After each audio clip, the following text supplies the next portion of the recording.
Guys, rest day ko ngayon kaya dito lang ako sa bahay. Nanonood sila ng Gio kaya magluluto ko ng pulutan yun. Tingin kayo, video. O, pulutan. Anong gusto mong pulutan? Sabi mo. Anong gusto mong pulutan? Aray ko. Di pa nga umiinom, lasing agad. Mamaya na akong malalasing pag uminom. Pero luto muna tayo ng masarap na pulutan. Tingin muna tayo dito sa mga stock. Sa mga stock namin, may nakita ako ditong chicken sisig. 2 piraso. Sakto to. Gagawin natin tong sizzling chicken sisig.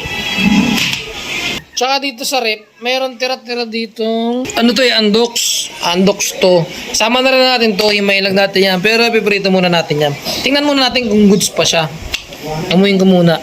Prito na natin dito sa antiko naming kawali. Itong kawali na to galing pa nga to sa Blooming Treat ata o sa Caloocan pa kayo. Matanda pa sa akin to. Maganda naman siya prituhan kaya di ko tinatapon Yan o. Ito okay na to. Toasted na tong leftover natin na andox. Kaya samahan natin ng 2 piraso sibuyas, siling green, saka isang siling labuyo. Sakto na yan. Hiwain muna natin sila. Siling ito. Sili.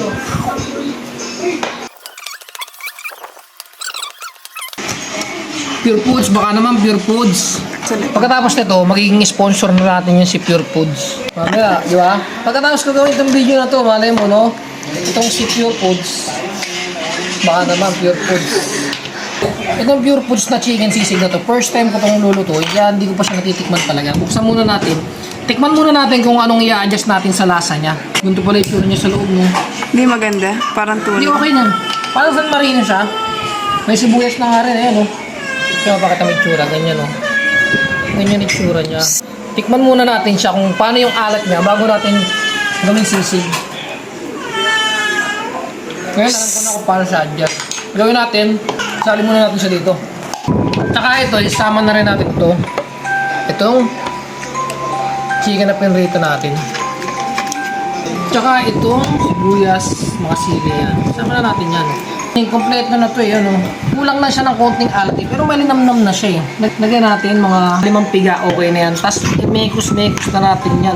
Ganyan lang kasimple yan mga insan. Tapos, pwede na natin ito ilagay sa sizzling plate. Goods na yan. Sizzling na lang kulang dito.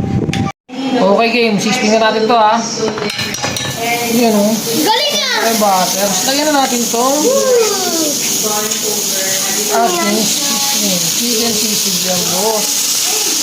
Lagyan natin itlog sa gitna. Kuha ka itlog. Finish yan. Kuha ka itlog. Okay, lagyan natin itlog.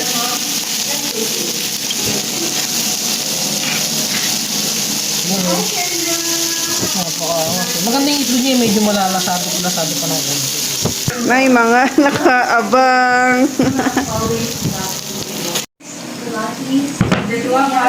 Ayan o. Lagyan natin ng sili. Saka ng kalamansi. Pwedeng shot. Hindi ka naman ito maubos kasi mag-isa lang ako. Siguro mga ganito lang. Mga ilang shot lang. Depende. Pag nasarapan, baka makalahat. Lagyan natin ng kalamansi. We don't wait for memories to come. We make them. Our cameraman for the family. Tikman natin yung sisig. Tsaka para makaiwas na din sa pagkita ng happy. Chicken sisig. So, ang dami mo nang nagawa in your life, diba? But if there's one thing I noticed that you really love the most, it's all of the things that you've tried. It's swimming. It's swimming. Ito.